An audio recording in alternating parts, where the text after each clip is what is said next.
The insane world of bare knuckles boxing. This sport has been gaining a lot of traction within the realm of social media. Some people are shocked, while some are disgusted.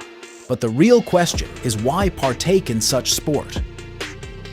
Many have criticized mainstream boxing or mixed martial arts as being too soft, and that it takes away the true nature of fighting as a sport. Well, whether you pro bare knuckles or believe in safety of protecting your hands and face, it really doesn't matter, because in this video we will look at insane fights that took place within the world of bare knuckles boxing. The first fight, we look at two fighters who were released by the UFC. This was in BKFC 5. With the spotlight based on their names, Artem Lobov versus Jason Knight gave the fans in Biloxi, Mississippi, a 5-round brawl that is still one of the absolute best bare-knuckle wars ever recorded. From the get-go, the fighters were ready for war. Knight landed a short left just 15 seconds into the scrap, knocking Lobov to the mat. Once Lobov got back up, he went for the kill. Lobov caught Knight with a left as he was moving, dropping Knight. From there, it was the Artem Lobov show. He would go on to knock Knight down for a third time with a big overhand left that landed behind Knight's ear. Lobov would win the fight via unanimous decision. It's crazy how both fighters gave it their all in this gruesome fight. The next fight on the list brings us to BKFC 12. On that night, Schof met Joe Elmore in a 5-round lightweight war. Elmore appeared to be in control, dropping Schof within the first round.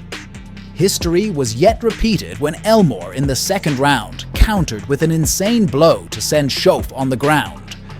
Schof tried standing his ground, but it seemed a bit late as Elmore would score 2 more knockdowns, including a perfectly placed overhand right. In the end, Joe Elmore became the main character of the story.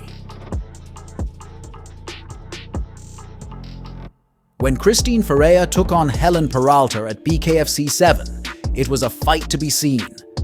Starting with a first strong round from both fighters, Peralta lunged in for a shot 30 seconds into the second round.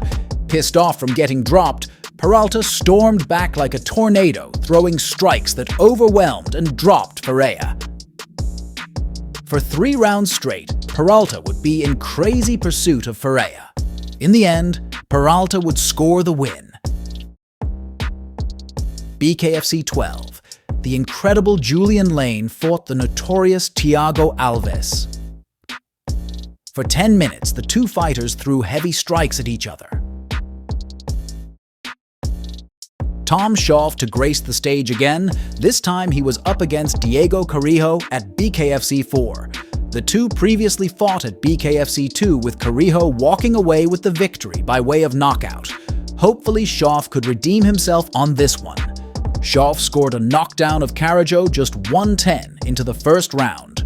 Schof would score another knockdown near the halfway point of the third round. Kio would go down one more time before the third came to a close. Knowing that his time was running out, Kio picked up the pace, swarming Schof with strikes, nearly taking him down. Fight was halted in the fourth due to a nasty cut on Kio's forehead. The referee stopped the bout, awarding Schof the victory via TKO. Next fight on the card was when Carson fought Ryel at BKFC Fight Night Tampa. Carson and Ryel gave the fans the craziest all-out brawl in the promotion's history. Just two fighters swinging for the fences, all offense and little to no defense. The fighters engaged in some highly entertaining dirty boxing.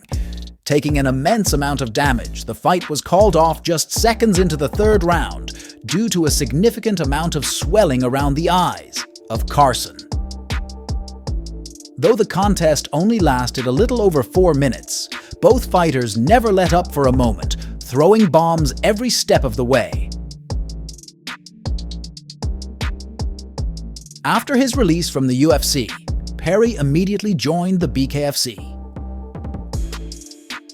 When fought against Julian Lane, the fight was nothing but a bare-knuckle spectacular. Platinum got started early with a knockdown 30 seconds into the fight.